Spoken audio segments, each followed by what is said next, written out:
आओ भाई कुछ नया लें आपके लिए, तो आपको उस पर एक्सप्लेन करूँगा कि एग्जैक्टली जब आप नई गाड़ी लेते हैं तो आपको within how many days you know these things can be offered. अब बताओ उस गाड़ी में ऐसा फील आता?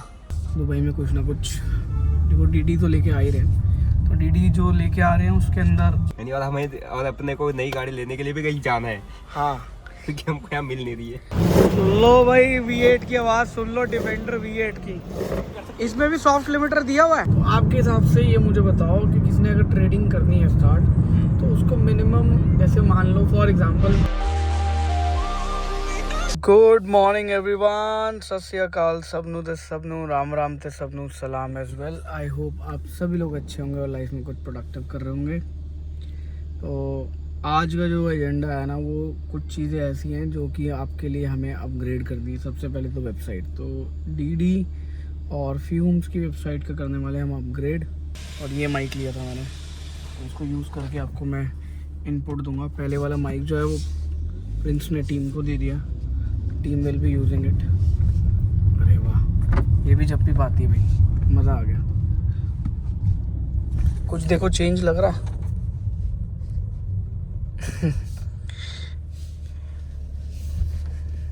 तो चेंज कुछ ज़्यादा नहीं है वैसे, स्टीयरिंग इसका चेंज हुआ है।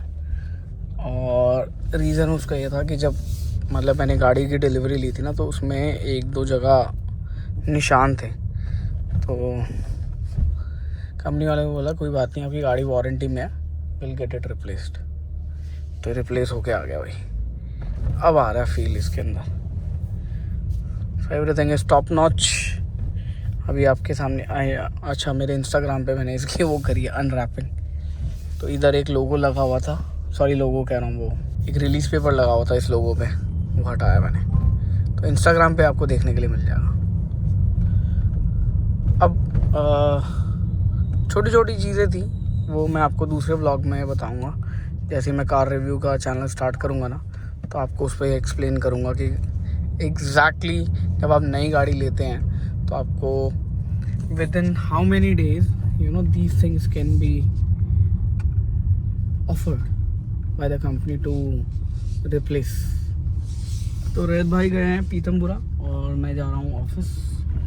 इसकी विंडशील्ड के ऊपर भी प्रोटेक्शन वाली फिल्म लगवानी है। बाकी इस गाड़ी पे हो गया ऑलरेडी PPF। और दिल्ली में बारिश हो रही है यार, सुबह बारिश हुई है ज़बरदस्त। और शाम को हमने अटेंड करने हैं 2 इवेंट, एक किसी की सगाई और दूसरा हमने करना है आज मसराठी का इवेंट अटेंड। तो उसमें मैं, बाजी और रोहित भाई जाएंगे।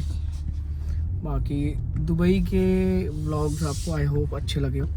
दुबई में कुछ ना कुछ देखो, डीडी तो लेके आ ही रहे हैं, तो डीडी जो लेके आ रहे हैं उसके अंदर अभी you know somebody wants to participate. तो उनकी बहुत मेरे पास मतलब मैसेज और कॉल्स आई हैं कि he wants to be part of detailing devils. तो मैं एक्सप्लोर कर रहा हूँ कि कैसे हम उनके साथ मिलके वहाँ पे कर सकते हैं। तो ऐसी बहुत सारी रिक्वेस्ट आती है, लेकिन it's very difficult to cater them some time.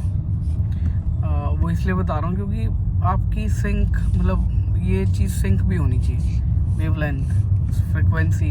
जब आप किसी पार्टनर के साथ काम करते हो तो it has to be synced. आगे चलते हैं ऑफिस चल के पहले 2 एजेंडा जो ऑलरेडी है इन पाइपलाइन उनको कंप्लीट करते हैं। तो मैंने कुछ फ्यूम्स के लिए सोचा हुआ था, क्योंकि फ्यूम्स में आने वाले टाइम में और भी प्रोडक्ट लॉन्च होंगे। तो अभी हम करंट पर डे सेल जो आ रही है हमारी, वो 100+ की हो गई है, which is a very good number, क्योंकि हम अपनी वेबसाइट से बेच रहे हैं, हम किसी और की वेबसाइट से नहीं बेच रहे। एंड धीरे धीरे मार्केट प्लेस पे भी लेके आते हैं इनको। बट अभी मेरा कोई मन नहीं है मार्केट प्लेस पे लाने का, इसको धीरे धीरे प्रमोट करेंगे, धीरे धीरे प्रमोट करके इसको बड़ा करेंगे। एंड अभी जो आने वाले टाइम में 2 चीज़ें ऐड होने वाली है, एक क्विक वॉश वाइप्स और दूसरा ऐड होगा हमारा microfibre towel. But those art B normal things, because दोनों जो प्रोडक्ट है वो खुद में एक क्रांति लेके आएंगे। मैं आपको बता रहा हूँ, क्रांति नहीं लेके आए ना, नाम बदल देना। और वो एक ऐसी प्रॉब्लम को एड्रेस कर रहे हैं दोनों चीज़ें जो हर बंदा फेस करता है, लेकिन सॉल्यूशन किसी के पास नहीं है। मतलब सॉल्यूशन मिल जाता है, बट वो सॉल्यूशन जो है वो इंस्टेंट नहीं है उस टाइम जब ज़रूरत होती है। तो हमने उस बेसिक प्रॉब्लम की एक अंडरस्टैंडिंग ली कि एग्जैक्टली ये क्यों हो रहा है, और इट्स वेरी कॉमन ऑल दो। तो जो होने का रीज़न है वो तो सबको पता है। अब जो हो रहा है उसको आपको रेक्टिफाई और इमीडिएटली उसको हटाना है, मतलब उस चीज़ को वाइप ऑफ करना है, तो उसके लिए आपको मेहनत लगती है बहुत। तो वो मैं मेहनत को हटाना चाह रहा था, और उसको हटाने के चक्कर में प्रोडक्ट बन गया। और जो प्रोडक्ट बना ना वो कमाल का ही प्रोडक्ट है भाई। मतलब आप खुद बोलोगे कि yes it's a need of an hour. चलो चलते हैं फिलहाल ऑफिस, कि मैं आपको बोर नहीं करना चाह रहा हूँ। भाई अच्छी खासी रोड थी, सब खराब कर दी। ये देखो क्या कंडीशन कर दी, और नई जल्दी बनने नहीं वाली। पीछे भी यही सिचुएशन थी और अब यहाँ पे भी वही सेम सिचुएशन है। यहाँ पे स्पोर्ट्स कार चलाना तो और ही ज़्यादा मुश्किल होगा। हाथ के हाथ बना दे तो ज़्यादा बेटर रहेगा। देखो टुकड़े टुकड़े करके बना रहे हैं, देखो। और ये सही रोड थी, मतलब रिक्वायर्ड नहीं लग रहा था कि बनाना पड़ेगा। तो भाई राजा और मैं जा रहे हैं गुड़गांव, और गुड़गांव में आप लोगों के लिए एक छोटा सा सरप्राइज़। तो सरप्राइज़ जो है वो राजा के लिए ज़्यादा बड़ा है, क्योंकि राजा मिलने वाले हैं अपने स्टॉक गुरु से, स्टॉक बर्नर से। तो राजा ने कल मेरी स्टोरी देखी, कहा सर आप तो स्टॉक बर्नर से मिल रहे हो। मैंने कहा हाँ मिल रहे हैं। तो बहुत सारी बातें हुई, तो राजा का मन था उनसे मिलने का, तो राजा को मिलाते हैं और उनको उनके ड्रीम से भी कनेक्ट कराते हैं। जल्दी मिलते हैं। गुड़गांव आना ना वाकई में पेन है। इससे पहले ना आप दुबई पहुंच जाओगे जितनी देर में आप गुड़गांव पहुंचोगे नोएडा से। लिटरली अगर आप एयरपोर्ट पे हो तो आप दुबई पहले पहुंच जाओगे, अटेंडेंस मार्क हो जाएगी। और यहाँ पे उल्टा सिस्टम है, यहाँ पे आपको सिंगापुर वाली फ़्लाइट मिलेगी, मतलब 6 घंटे लगे आना जाना। तो बाकी देखो सनसेट होने वाला है, कितना ब्यूटीफुल लग रहा है ना राइट में। और साथ में ये वाली गाड़ी, ओ हो नज़ारे बांध दिए। आवाज़ सुन रहे हो ना, ऐसी आवाज़ें और निकालनी हमने, तभी मज़ा आएगा। लो भी पहुँच गए बर्ड ऑटोमोटिव, और अंदर चल रही देखो कहानी। और ये कहानी जो है ना वो सपनों से जुड़ी हुई है। आओ भाई कुछ नया लें आपके लिए, और कुछ नया चीज़ें दिखाएं आपको। तो भाई हम आ गए थे अपनी पुरानी गद्दी पे, हम आ गए डिटेलिंग डेविल्स गुरुग्राम में। और ये देखो कॉफ़ी, अंबानी वाली कॉफ़ी मंगाई है, अंबानी बीटन कॉफ़ी। लो भाई अंबानी के घर से आई कॉफ़ी। हाँ मजाक नहीं कर रहा मैं देख लिया दूर से अंबानी। अंबानी भाई जी हर जगह पे हैं। अंबानी जी ने सब कुछ नहीं छोड़ा, कुछ नहीं छोड़ा। कॉफी में भी आ गए। चलो भाई हमारी गाड़ी में फ्यूम्स नज़र आते हैं, देख रहे हो क्या ब्यूटीफुल डिज़ाइन है, और खुशबू और भी बढ़िया। भाई यहाँ तो गाड़ी मिली नहीं, अब दूसरी जगह जा रहे हैं। तो राजा जी परेशान है कि हम ऐसा क्यों कर रहे हैं। देखो भैया बाहर से वीडियो तो दिखाएंगे नहीं, क्योंकि कलर। हाँ अब बताओ उस गाड़ी में ऐसा फील आता? नहीं आता ना। नहीं। उसमें कोई ऐसा फील नहीं आता। ये तो भाई कुछ अलग लेवल। ये जो आप मेरे को कल अपनी गाड़ी बता रहे थे ऐसा ड्राइवर को करते हुए फोकस तो देखो पूरा इसमें है ना फील। वो चीज है ना जो मतलब प्रीमियमनेस। अब ये देखो बेसिक था, बटन टक। हाँ अब वो सब देखो, यहाँ वायरलेस चार्जर आ गया आपके पास। और ये सब फीचर्स कहाँ आते हैं उसमें, अभी चलेगा नहीं खैर क्योंकि गाड़ी स्टार्ट नहीं है, बट ये फील नहीं आ पाता। ये वाह यस ये कुछ भाई फील आ रही है ना, इसको फील आ रही है, ये है ना नया फ्रेश। कोई नहीं, ये इसमें मैं आपको कार्बन फाइबर स्टीयरिंग मेरी तरफ से गिफ्ट। कार्बन फाइबर मतलब इसमें और कार्बन फाइबर में डिफरेंस क्या होता है? कार्बन फाइबर में ये फ्लैट बॉटम हो जाएगा, अच्छा, और उसमें कार्बन फाइबर वाला लुक आ जाएगा। जैसे मेरी गाड़ी लाइट हो जाता है एकदम। लाइट नहीं, वो फील देता है, एक्सपोर्टी फीलिंग देता है। कार्बन फाइबर वैसे कोई फंक्शनल यूज नहीं है उसका स्टीयरिंग के अंदर। गाड़ी के अंदर तो होता है कि वेट कम करना है, बट वैसे कोई फंक्शनल एस्थेटिक मतलब हाँ एस्थेटिकली फील। अब देखो सीट कितनी शानदार है, देखिए आपने। हाँ ये है ना वो मतलब जो ऐसे लग रहा है ना, हाँ ऐसा लग रहा है कि पैसे खर्चे मित्रा ने। कुछ सीट ही अलग है भाई, सीट ऐसा लग रहा है पूरी पकड़ के बैठ रही है मेरे को भाई। तुझे पकड़ लेते हो तो आराम से चला। अब ये फील उसमें नहीं आती ना, उसमें तो अब क्या इसका कंपैरिजन उससे है नहीं फिलहाल के लिए ना। उससे सिर्फ इतना है कि एक कुछ मोनोपोली है कि लिमिटेड है, तो बंदा शौक के लिए ले रहा है, लेकिन ये तो मतलब इसमें कुछ कह नहीं सकती कि भाई अब तुम क्या फील कर रहे हो, क्योंकि वर्ड्स नहीं है भाई, मैं बता रहा हूँ सच में, मेरे को तो बस मज़ा आ रहा है, मैं तो बस मज़े ले रहा हूँ भाई कि यार नई गाड़ी में बैठ रहे हैं यानी, और हमें और अपने को नई गाड़ी लेने के लिए भी कहीं जाना है, हाँ क्योंकि हमको यहाँ मिल नहीं रही है, वो बता नहीं सकते, वो बता नहीं सकते भाई। बहुत ही ब्यूटीफुल सा शोरूम बन गया भाई, मज़ा आ गया देख के। तो this is new design language for BMW, बहुत कुछ चेंज कर दिया है। साथ में आप यहाँ देखो फेवरेट कार्स पड़ी हुई हैं हमारी, हम सब की फेवरेट कार्स पड़ी हैं, और ये सब चीज़ें हमारे लाइफस्टाइल का पार्ट है। ये भी कितनी शानदार लग रही है। तो ये कैफ़े बनाया हुआ BMW वालों ने, it is just similar to Porsche cafe, वैसे ही BMW का कैफ़े हो गया। लो भाई V8 की आवाज़ सुन लो, डिफेंडर V8 की, हाँ कर रही है, ये करती है भगने के बाद, खड़ी खड़ी भी नहीं कर सकती। इसमें भी सॉफ्ट लिमिटर दिया हुआ है, हाँ रेव लिमिटर दिया हुआ है ना। उसमें पता है क्या, जब स्पोर्ट्स मोड लगती है, जब वेल खुलते हैं इसके, हाँ। पर जब गियर चेंज करती है तब निकालती है आवाज। तो इसमें तो सुपर चार्जर है, हाँ। तो इसमें वो आवाज़ आती होगी, हाँ आती होगी। ऐसा सीटी मारा, बहुत प्यारी आवाज है। मतलब सुपर चार्जर की आवाज तो देखो बहुत प्यारी लगती है। टर्बो आवाज का अलग है, टर्बो का क्या, अगर सुपर चार्जर में इसमें अगर इंटेक चेंज करवा दिया ना, हाँ। तो वो होती है ना, क्या वो होती है। अच्छा इसमें लैग आ रहा है? नहीं आ रहा। लैग सुपर चार्जर में लैग थोड़ा होता है। नहीं, सुपर चार्जर में पावर डिलीवरी का एक अलग तरीका होता है। हाँ, जैसे टर्बो में लैग होता है। टर्बो में बीच में लैग आता है, इसीलिए अब उन्होंने मोटर लगा दी ना, जो अब जितनी अब आ रही है ना, सब माइल्ड हाइब्रिड टेक पे आएगी। नहीं इसमें सुपर चार्जर में लैग नहीं है। बट ऐसा नहीं है जो भाई, इनमें एलॉय व्हील इनको दूसरे देने चाहिए था थोड़े से। भाई अलॉय व्हील देखो, मैं सच बताऊं, हाँ ये मेरे को लगता है कि गाड़ियों में कुछ चीजें ऐसे चेंज करनी चाहिए थी, है ना? कुछ भी चेंज लग रही है अलॉय व्हील के अलावा। इंजन बस नीचे 2 सिलेंसर दे दिए, जो भी कहीं से भी आप टिप लगवा सकते हो। मतलब मोस्टली लोग ये सोचते हैं 2 लीटर है, बट हाँ ये सोचते हूँ। हाँ कुछ दिन पहले ना डिफेंडर वाला मेरे साथ होगा, उसे लग रहा था 2 लीटर वाली है। ऐसे ऐसा धरी, ऐसा गई। हाँ ऐसे उठी होगी, ये तो लॉन्च होती होगी, लॉन्च। बहुत प्यारी बनती है। और क्या कहते हैं, ये ब्लैक होता और अच्छा लगता ना? नहीं सेम ही तो है, जैसे पहली थी, गन मेटल है। अच्छा गन मेटल वाला है। नहीं, अगर ये ब्लैक होता और अच्छा लगता।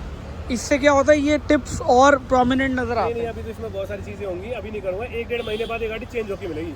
अच्छा 1.5 महीने बाद ये गाड़ी नहीं रहेगी, गाड़ी ठंडी हो जाएगी। और भी तो इसमें सबसे पहले मॉडिफिकेशन क्या होने वाली है?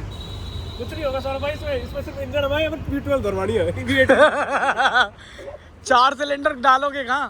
अरे आ जाएगा सब इसमें, मतलब वैसे अंदर बट लेकिन पहले वाले से बेटर एलॉय व्हील है, पहले वाले ज्यादा अच्छे हैं। स्पोक्स की वजह से और वो प्लेन होने की वजह से। होने वजह से वो ब्लैक में ज्यादा अच्छे लगते हैं, ये ब्लैक में अच्छे नहीं लगते। इसमें डबल ये तो डायमंड कट है ना? हाँ डायमंड कट है, बट जब ये चलते हैं ना तो ऐसा स्टील टाइप से दिखता है, वो मेरे को अच्छा लगता है। क्रोम लगते होंगे। क्रोम लगते हैं, अब क्रोम मेरे को वैसे पसंद नहीं है। और इसमें वैसे कोई कॉस्मेटिक चेंजेस दिए? नहीं, बस ये वॉशर दे दिया, खाली वॉशर दे दिया। वॉशर दे दिया और कुछ भी चेंज नहीं। मतलब ऐसे देखे थे बाहर से कुछ भी चेंज नहीं है, बस ब्रेक शू डिस्प्ले इनमें फर्क है, मतलब इंजन में ही है मोस्टली चीजें। ब्रेक डिस्क पे फर्क दिया है? हाँ बड़ा है। हाँ रोटर बड़ा कर दिया, और वो भी हाँ ब्रेक्स बड़े कर दिए, मतलब चलने में तो थोड़ा बहुत Wide। देखो V8 चलाने का मजा था इंजन का। आपको देखो, चलो मैं बैठा हूँ, आपका मैं आपके ड्राइव। देखो SUV की और उसकी पावर कभी भी कंपेयर नहीं करी जा सकती। हाँ वो पावर आपको नहीं फील होगी, क्योंकि वो भाई अलग मशीन है, ये मशीन थोड़ी अलग है। बिल्कुल सही बात बोल रहे बट हाँ आवाज में फर्क दिख जाएगा आपको। हो। अभी रुक जाओ भाई, एक V8 तो हमारे पास भी है ना। हाँ V8 का मजा देखो सौरभ भाई, जो इनलाइन मजा नहीं निकालता वो V8 निकालता है। वो मुझे ना वहीं पे फील आ गया था जब हमारे पास V6 आई थी ना, वो वाली क्या कहते हैं, जो तुम्हारी भी फेवरेट कार और मेरी भी फेवरेट कार है, GLC कूपे। वो इनलाइन 6 है। नहीं, अपनी वाली तो V6 है ना। नहीं इनलाइन 6 है वो। अब हमारी वाली V6 है। V6 का है वो। V6 है वो हाँ, वो V6 है। नहीं इनलाइन तभी 6 पटाखे छोड़ती है मेरे साथ नहीं सौरभ भाई, इनलाइन 6 अरे थोड़ा यार। बहुत जो भी हो। हाँ, वो बाय टर्बो है और अभी V6 देखो। है। बेचारी नॉर्मल है। अरे पहले ये गड्ढा तो साफ वो कर चलो लो। भाई, खड्डे- हाँ, चलो इसके लिए खड्डे नहीं है। इसके लिए खड्डे नहीं है। इसके लिए तो ये भाई रोड ही बड़ी पत्थर पड़े हैं। अच्छा सस्पेंशन में थोड़ा बहुत तो चेंज लग रहा है मेरे को। हाँ सस्पेंशन और सीट में बहुत फर्क है। मतलब इसमें सीट में जो पहले थोड़ा टाइटनेस थी हाँ वो खत्म हो गई। पिछली सीट जो इसमें पहले रिक्लाइन होती थी, अब थोड़ी रिक्लाइन हो गई है। और क्या कहते हैं इसमें वो आ गया है, अच्छा BMW वाले टायर का फट गया उनका। फट गया। ये फटती बहुत जल्दी नहीं रुका है।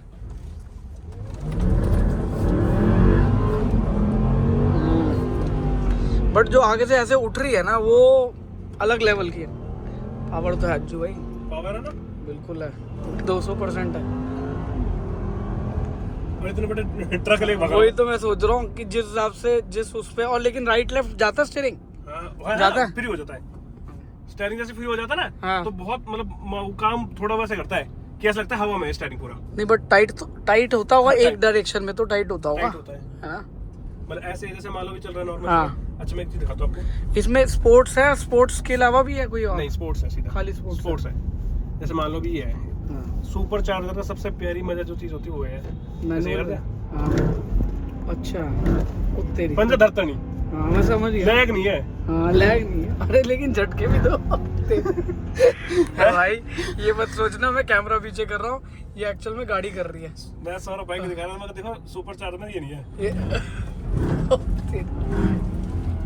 झटके बढ़िया दे रही है, बड़े झटके दे रही है। बढ़िया झटके दे रही है। गंदे बोल रहे सौरभ भाई, गंदे। कैसे भाई झटके ही आ रहा है, देखो। मतलब नहीं, ये जो सुपर लैग नहीं होता सुपर चार्ज में, हाँ ये तो दिख रहा है भाई, लैग नहीं है वो मतलब। सीटी मारती है ना ये, हाँ हाँ सीटी मारती, बाहर से आवाज निकालती सीटी। और ये गियर होल्ड करके रखती है? नहीं होल्ड नहीं करती। नहीं, अच्छा अप शिफ्ट और डाउन शिफ्ट दोनों में? अच्छा हाँ, अप शिफ्ट अपने आप ही कर देंगे। अपना आप कर लेंगे सिर्फ ये है इसका फायदा। मतलब अब आप M4 से तो कंपेयर नहीं कर सकते, नहीं कर सकते बट हाँ भाई, है ना G63 G63 जैसी है। वही है ना। मैं हाँ। पर सबसे प्यारी गाड़ी का जो इनका फायदा बट मुझे लगता ये अज्जू भाई शायद वजन में हल्की होगी G63 से। है, नहीं सेम है। नहीं G63 से 40-50 किलो का ही फर्क है। हाँ, वो उसका फील उसकी वजह से ना, जैसे पावर में आपको फर्क मिलेगा। हाँ। भाई जिन जिन लोगों को लगता है दिल्ली स्लीप्स, दिल्ली नेवर स्लीप्स, आप देख सकते हो रोड पे इतना ट्रैफिक। रात के 12 बजे, रात के 12:13 बज रहे हैं, 12 के 13 बज रहे हैं। नया दिन चालू। अगला दिन चालू हो गया और हमें पता भी नहीं चला। दिनेश भाई आपको भी वहाँ पे ऐसा ट्रैफिक मिलता है? नहीं वहाँ तो अभी तक तो आधी नींद को होता है आदमी। हाँ, यहाँ आके ये एक्सपीरियंस होता है ना 2 दिन में। 2 दिन में, हाँ तो जो एक्सपीरियंस हुआ है मेरे को समझ में आ रहा है भाई, मैं बहुत सही जगह रह रहा हूँ। बहुत सही जगह रह रहा हूँ। नहीं ये हमारा होम ग्राउंड है ना, तो हमें हमारा ये वाला होम ग्राउंड पसंद है। जिस दिन ट्रैफिक नहीं मिलता उस दिन दिक्कत होती है, पता है। उस दिन ऐसा लगता है आज हमने गाड़ी नहीं चलाई, आज लोगों को देखा नहीं हमने, आज मजा जैसा नहीं है। आज मजा ऐसा नहीं आया। अच्छा। और दिनेश भाई की ऐसे हालात हो गए, कह रहे भाई मेरे को तो एक टांग चोटी लग रही है अपनी। वो हो भी रहा है, फील पे पेन होने लग गया मेरा, है ना। लो भाई आप थोड़ी लाइट आ एक टांग तो होने लग गया दर्द हो गई। तभी मैं तो अभी बैठ के आराम से रिलैक्स। हाँ पहुंचा दो बस। भाई Delhi is not for beginners. सही बात है, यहाँ पर ट्रेनिंग चाहिए 1 महीना 2 महीना तो चाहिए, तब यहाँ पर एडजस्ट हो पाएगा आदमी, वरना तो फिर यहाँ सब कुछ खराब होने वाला है। Sleep cycle, health. वैसे Delhi is not for beginners, that's very true. और trading is not for beginners too. हाँ ट्रेडिंग तो बिल्कुल ही नहीं है। लेकिन फिर भी उसमें बोलते हैं बिगनर्स लक। नहीं ट्रेडिंग में नहीं होता। नहीं होता बिगनर्स लक तो वो हर किसी के साथ कि पहला ट्रेड मारे तो प्रॉफिट हो जाता है, क्योंकि उस वक्त बड़ा कॉन्फिडेंस होता है ना आदमी। अच्छा, मैंने स्टार्ट लूजिंग तो फिर सब खत्म। लूजिंग साइकिल में एक ट्रैप में फंस जाता है फिर यार। बट वो दिनेश भाई मतलब मैं एक बात समझना चाह रहा था, स्टॉप लॉस पूरी इक्वेशन में क्या रोल प्ले करता है? जैसे आप गाड़ी अभी ड्राइव कर रहे हो, हाँ, है ना, एंड अभी आपको थोड़ा सा रोड खाली दिखा, आपने सीधा इसको लॉन्च किया, बट आपके दिमाग में एक चीज़ है कि मेरे को इसको कंट्रोल करने के लिए नीचे ब्रेक मतलब दिया है, एंड हाँ। मुझे उसको यूज़ क्यों करना है एंड उसकी इंपॉर्टेंस क्या है, क्योंकि आपको कहीं पर भी भिड़ने से किसी भी चीज़ से वो स्टॉप लॉस बचाएगा। वही सेम चीज़ ट्रेडिंग में भी है, आपको अपॉर्चुनिटीज़ बहुत ज़्यादा दिखती है, लालच बहुत ज़्यादा आता है ना, और ऐसा दिखेगा कि आज तो बनेगा, लेकिन उसमें अगर आप स्टॉप लॉस लगाना भूल गए तो वही चीज़ आपको ले भी डूबेगा। स्टॉप लॉस की वैल्यू है, ये वैल्यू है स्टॉप लॉस की। इसके लिए कोई मतलब कैलकुलेशन भी होती है क्या? कैलकुलेशन तो आपको अपने फाइनेंशियल मैनेजमेंट के अकॉर्डिंग करना पड़ेगा कि if I am starting this business, इस हाँ। बिजनेस में मैं कहाँ तक का लॉस झेल सकता हूँ, अच्छा, कि इस लॉस को झेलने के बाद मेरे को ज़्यादा स्ट्रेस ना आए। तो वही सेम चीज़ ट्रेडिंग में भी है कि भाई उसके लिए कोई फॉर्मूला नहीं है ऐसे इतने % होना चाहिए, इतना वो होना चाहिए? नहीं, अकॉर्डिंग टू एनालिस्ट अपनी कैपिटल का 2% से ऊपर कभी भी लॉस मत लो, ये कहा अच्छा। जाता है, लेकिन ये फॉलो होता नहीं किसी से। अच्छा, ये फॉलो होता नहीं क्योंकि अभी लोग लेवरेज यूज़ करते हैं। हाँ। अपनी कैपिटल से 10 टाइम्स 20 टाइम्स ज़्यादा कैपिटल के लोग ट्रेड लेके चल रहे होते हैं, अच्छा। है ना। तो जो बुकिश नॉलेज है, जो किसी एक्सपर्ट ने, बड़े हेज फंड मैनेजर ने बताया हुआ है, उसको लोग फॉलो नहीं करते। बट 2% ऑफ योर कैपिटल, उससे ज़्यादा कभी भी लूज नहीं करना होता मतलब अगर आपके पास 100 रुपए हैं है। हाँ तो 98 पे आपका स्टॉप लॉस लगाओ, हाँ, मतलब आप 2 रुपये से ज़्यादा लॉस नहीं करोगे। 2 रुपए से ज़्यादा लॉस नहीं यस, लेकिन कभी प्रैक्टिकल लाइफ में ऐसा होता नहीं। प्रैक्टिकल लाइफ में इसको फॉलो नहीं करते कि बिकॉज लोगों के पास पैसा ही कम है। अब ये जो स्टेटमेंट दी गई है, ये उनके थ्रू दी गई है जो 100, 200, 500, 1000 लाख करोड़ मैनेज कर रहे हैं, हाँ, उनके अकॉर्डिंग दी गई है। लेकिन जो छोटा बंदा है, जो 10,000 से 5,000 से काम करता है, उसको लाख पर लेके जाना है, तो वो तो लेवरेज चाहिए उसको। अच्छा, तो आपके हिसाब से ये मुझे बताओ कि किसने अगर ट्रेडिंग करनी है स्टार्ट, तो उसको मिनिमम, जैसे मान लो फॉर एग्जांपल मेरी एक वो है कि मैं मतलब डेली के 10,000 रुपये कमाऊँ, तो 10,000 रुपये कमाने के लिए कितने पैसे जेब में होने चाहिए? 10,000 में मीन्स 10%, अकॉर्डिंग टू 10% रूल आपको 1 लाख रुपये तो चाहिए। 1 लाख रुपये। 1 लाख रुपये चाहिए अगर आप प्रॉपर मैनेज करके काम करना चाहते हैं तो। अच्छा, वो ये डेली का हम 10% यील्ड निकाल सकते हैं? हाँ, 10% निकालना चाहते हैं, और उसमें भी आपको क्या बोलते हैं, ऐसे इंस्ट्रूमेंट में ट्रेड करना पड़ेगा जो डेली में 100-200% का ऊपर नीचे का स्पाइक देते हैं आपको। अच्छा, उन इंस्ट्रूमेंट में ट्रेड करना पड़ेगा। और अगर आप जैसे स्टॉक्स जैसे इंस्ट्रूमेंट में ट्रेड करोगे जिनके अंदर महीने में 2-3% का मोमेंटम आता है, तो आप बिना लेवरेज के काम नहीं हो सकते। तो एक आइडियल कैपिटल है 1 लाख रुपए चाहिए अगर आपको दिन का 10,000 बनाने की आप सोच सकते हो। और अगर जैसे डेली का 1 करोड़ रुपए बनाना हो? अच्छा, इसको डेली का 1 करोड़ रुपए बनाना है तो या तो फिर वो बड़े लेवल पे होगा, या वो स्टॉक मार्केट में इतने इस रिस्क पर काम करना नहीं चाहेगा। अच्छा, या तो बड़ी फंड्स को मैनेज कर रहा है, मीन्स बड़ा फंड हाउस चला रहा है, या कोई प्रॉप फर्म चला रहा है, प्रॉप ट्रेडिंग डेस्क चला रहा है। मतलब अगर कोई 10 करोड़ रुपए लगाता है हाँ, तो डेली के 1 करोड़ रुपए निकाल सकता है? नहीं, जो कोई 10 करोड़ लगाएगा तो वो प्रॉपर्ली अपनी पोजीशन को हेज करेगा ना, because he is putting a lot of capital. उसको अच्छा। विदाउट हेज करे, मतलब हेज मतलब बिना प्रोटेक्शन के काम नहीं करेगा। उसको डिसाइड होगा कि अगर मेरे वर्स्ट से वर्स्ट कंडीशन में इतना ही लॉस होना है, उसका मेंटली वो उसको मेंटली मतलब स्टेबल लगेगा, ताकि वो 10 करोड़ पर कोई गलत डिसीजन ना ले ले। ट्रेडिंग इज लाइक आपके ऊपर हमेशा एक तलवार लटकी रहती है, कभी भी अकाउंट क्लोज हो सकता है। एक गलती आपने साल भर, महीने, 2 साल, 3 साल, 5 साल ही पैसा कमाया, एक बुरा दिन, एक बुरा वीक 5 साल का पैसा लेके जा सकता है। जीरो कर दे। जैसे जैसे आपका कैपिटल ग्रो होता है, वैसे वैसे हाँ। आपको बहुत मिनिमम रिटर्न्स पर काम करना पड़ता है। अच्छा, कि अगर कोई 1 लाख रुपए से ट्रेड करा तो उसके लिए तो 10,000 उसको बनाना है, तो उसको घर चलाना 10,000 से काम न चला। लेकिन जो कोई 100 करोड़ से काम कर रहा है, तो उसके लिए तो अगर 1 करोड़ भी निकल गया, या 10, 15, 20 लाख रुपए भी दिन का निकल गया, तो उसके लिए वो बहुत बड़ा अमाउंट है, उतना खर्च नहीं करेगा ना। अच्छा, हाँ चाहे 100 करोड़ वाला बंदा भी 10-15 लाख रुपए के लिए अमाउंट के लिए हाँ, परेशान हो जाएगा, मतलब ये कह रहे हैं। क्योंकि रिस्क पे तो 100 करोड़ डालना है ना पीछे से, और उसको अगर हेज करके नहीं डालेगा तो वो भी स्ट्रेस में आ जाएगा। 10-15 जो इतना बड़ा 100 करोड़ रुपए का पोर्टफोलियो मैनेज कर रहा होगा, उसको इतना तो मार्केट का वो लेके चलना पड़ेगा ना, कि 10-15 लाख रुपए तो भाई डूब सकते हैं। हाँ, तो उसी के अकॉर्डिंग को अपना मैक्सिमम इस ट्रेड, अगर कोई भी उसने ट्रेड प्लान किया है, तो ट्रेड में प्रॉफिट कितना होगा उसको प्लान नहीं करता कभी। वो प्लान करता है कि वर्स्ट कंडीशन में मेरे को लॉस कितना होगा। तो वो तो आपने बताया ना, वो वर्स्ट कंडीशन होनी चाहिए 2%। हाँ, वो उसी के अकॉर्डिंग मैनेज करेगा कि यार वर्स्ट से वर्स्ट कंडीशन में मेरा इतना ही जाएगा, तो वो क्या है कि उसको 100 करोड़ का 2% हो गया 2 करोड़। हाँ, तो वर्स्ट से वर्स्ट कंडीशन, और उसके आगे से उसके रिवॉर्ड अंदर मिलेगा। उसके अंदर रिवॉर्ड वाली कंडीशन कितनी होनी चाहिए कि भाई बंदे को लालच नहीं होना चाहिए, इतने कमा लिए तो बंद कर दे? नहीं, अगर रिस्क के अंगेज में अगर आप देखो, अगर कहीं पे भी आपको प्रॉफिटेबल होना है, हाँ, सो एक प्रॉफिटेबल का कॉन्सेप्ट सिंपल सा होता है कि आपको 1:2 पे काम करना पड़ेगा। मतलब कि अगर आप 1 रुपये का रिस्क ले रहे हो, तो आप एटलीस्ट 2 रुपये तो आपके पास आने ही चाहिए मिनिमम। क्या बात है, मतलब 100 करोड़ रुपए लगा के 200 करोड़ रुपए आनी चाहिए। 100 करोड़ नहीं, 100 करोड़ पर 2 रुपये का 2 करोड़ का रिस्क ले रहा है ना वो, अच्छा, 2%, तो तो वही तो मैं एटलीस्ट कह रहा हूँ, 4% ऊपर। उसको मिलना चाहिए। अच्छा, वो जो रिस्क का है हाँ। उसका into 2 कह रहे हो? हाँ, into 2 मिलना ही चाहिए, क्योंकि वरना फिर रिस्क किस लिए ले रहा है इतने बड़े अमाउंट पे। स्टॉप लॉस इसलिए लगा रहा है ताकि उसके अंगेज में टारगेट आए तो उसका 1:2 के अकॉर्डिंग उसको मिले। अच्छा, एक इसमें टर्मिनोलॉजी आती है कॉपी ट्रेड, कॉपी ट्रेड, हाँ, और इसके अंदर आते बॉट्स। आजकल बॉट्स भी आ गए, एल्गोज एल्गोज आ गए। तो ये कितने प्रैक्टिकल होते हैं? मतलब आपने तो रियल लाइफ में इतने सारे ट्रेड किए हैं, तो ये सारे टूल्स भी आजकल मार्केट में आए हुए हैं, आपको पता है।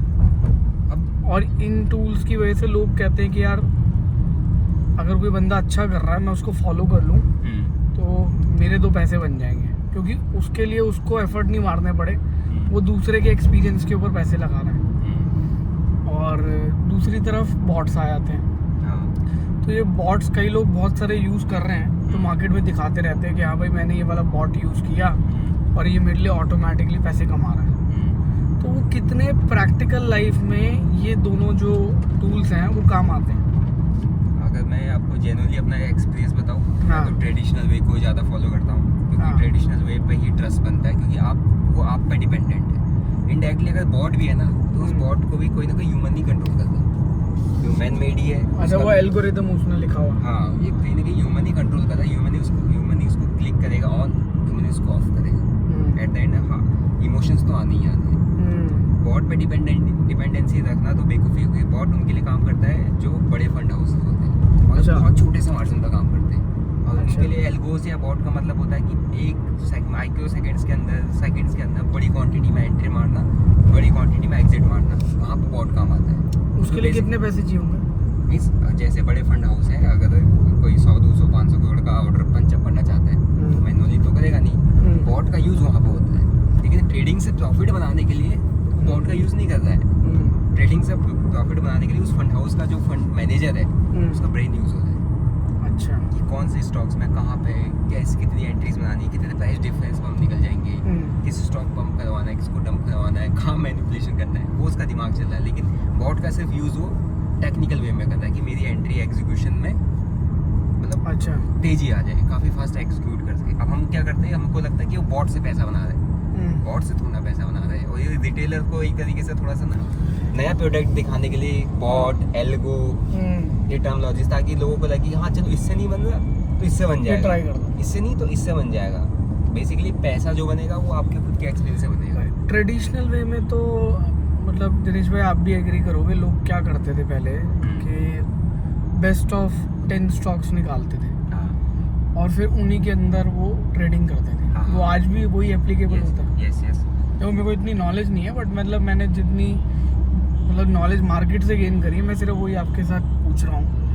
हो सकता है मैं शायद गलत भी हूँ इसमें, बट मैंने बहुत सारे लोगों को देखता था कि वो पहले 100 कंपनीज निकालते थे, फिर उन 100 कंपनीज के बारे में पढ़ते थे, फिर 100 से वो 50 करते थे, फिर उसके बाद करते करते वो चॉप डाउन करके 10 स्टॉक्स को पिक करते थे और उसके अंदर ही वो ट्रेड करते थे।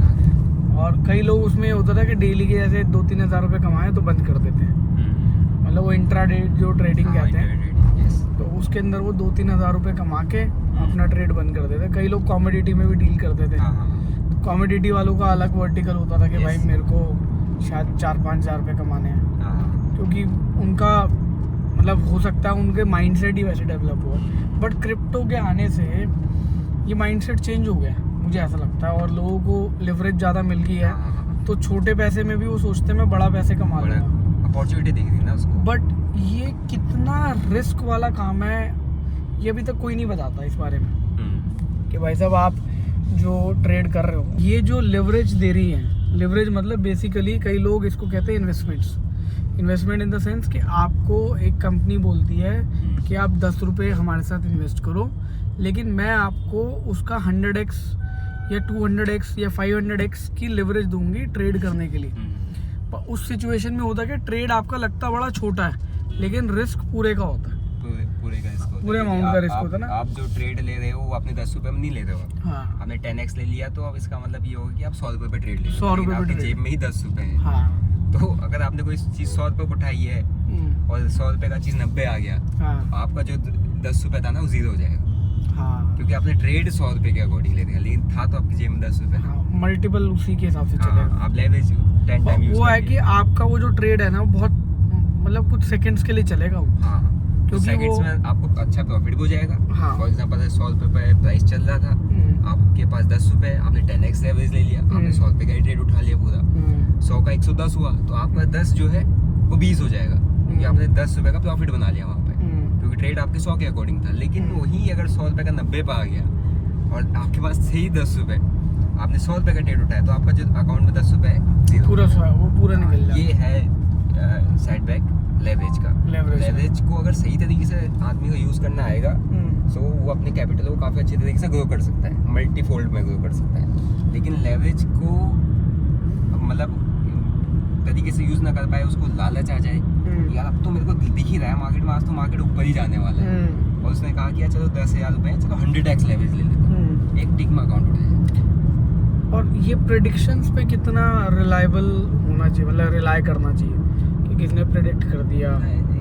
Trading is the game of probability, predictions का गेम नहीं है। प्रेडिक्शंस तो हर कोई दे सकता है कि मेरे को लग रहा है ऊपर जाएगा, क्योंकि मार्केट में हमको प्रेडिक्शन सिर्फ 2 डायरेक्शन प्रेडिक्ट करनी होती है, ऊपर या नीचे। तो अब 100 लोगों को खड़ा कर दो, 50 लोग सही हो जाएंगे उसमें, सभी सही है तो बट प्रोबेबिलिटी आ गई, एक्सपर्ट ढूंढना है ना, क्योंकि मार्केट तो दोनों में से एक जगह जाएगा, तो 50 बोल देंगे ऊपर, 50 बोल देंगे नीचे। तो अगर जो जिसने नीचे बोला मार्केट नीचे चलेगा, वो तो 50 एक्सपर्ट्स ढूंढना है। लेकिन गेम ट्रेडिंग का गेम है प्रोबेबिलिटी का, कि यार मेरे को यहाँ से ट्रेड, मेरा सेटअप बना है, मेरी स्ट्रेटजी मेरे को ये कह रही कि यहाँ पर से प्रीवियस डाटा के अकॉर्डिंग जब ऐसा कुछ स्ट्रक्चर बना है तो 10 में से 7 टाइम्स मार्केट ऊपर गया है, सो प्रोबेबिलिटीज आर वेरी हाई कि अभी भी ऊपर जा सकता है, तो मैं उस प्रोबेबिलिटी पे बैट करता हूँ। और उस प्रोबेबिलिटी के अगेंस्ट में अगर चला गया तो वहाँ पे मेरा स्टॉप लॉस होता है। यहाँ 10 में से 10 में से 7 बार ये चलता है, 3 बार नहीं चलता, तो 3 बार मेरे को 30 रुपये लूज़ करना है, तो हर एक ट्रेड में मैं 10-10 रुपये लूज़ करूँगा। लेकिन अगर 7 बार चलेगा तो हर एक ट्रेड में जो मेरा रिस्क के अगेंस्ट में रिवॉर्ड है 10 के अगेंस्ट में मुझे 20 बनाना है, तो 7 बार में मैंने क्या बोलते हैं वहाँ पे 10-20 रुपये का प्रॉफिट बनाया। लेकिन जब 3 बार मैंने लूज़ किया तो मैंने सिर्फ 30 रुपये लूज़ किया। तो ये रिस्क का एंड रिवॉर्ड का गेम होता है, और यहाँ पर सारा गेम प्रोबेबिलिटी का है कि भैया कितनी संभावना है चलने की। बट दिनेश भाई, आपको नहीं लगता कि इसके अंदर उनको पहले मार्केट एनालिसिस करना बड़ा ज़रूरी है? क्योंकि कई चीज़ें ऐसी हैं जो ऑफलाइन ट्रेड्स पे डिपेंड करती है, जिसकी न्यूज़ तो ऑनलाइन आती है। जैसे मान लो आज किसी ने अनाउंस कर दिया कि फॉर एग्जांपल पीछे बहुत सारी न्यूज़ आ रही है, एलन मस्क ने बोला कि जी मैं आज जो है अपनी गाड़ियाँ जो है बिटकॉइन से बेच दूँगा, है ना। मार्केट शिफ्ट लेता है इन सारी न्यूज़ से, बिकॉज कहीं ना कहीं ये यूएस डोमिनेटेड मार्केट है, क्योंकि इसमें मोस्टली जो ट्रेड हो रहा है वो यूएसडीटीज़ के अंदर हो रहा है, और हर कोई जो अगेंस्ट करेंसी में यूज़ करता है वो यूएसडीटी का ही करता है। भले बिटकॉइन भी है, उसकी भी आज वैल्यूएशन जो होती है वो यूएस करेंसी में ही होती है। तो ultimately it is US dependent market. और यूएस की मार्केट जो डिपेंडेंट हो रही है वो बहुत सारी चीज़ों पे होती है कि भाई यूएस के अंदर क्या ट्रेड हुआ, एंड देन उसके अंदर कुछ ना कुछ पॉलिटिकल इंसर्शंस भी आते हैं, जो कि मतलब मुझे ऐसा लगता है कि जो कि डेरिवेटिव्स बनते हैं ट्रेड लेने के लिए और ट्रेड को नहीं लेने के लिए।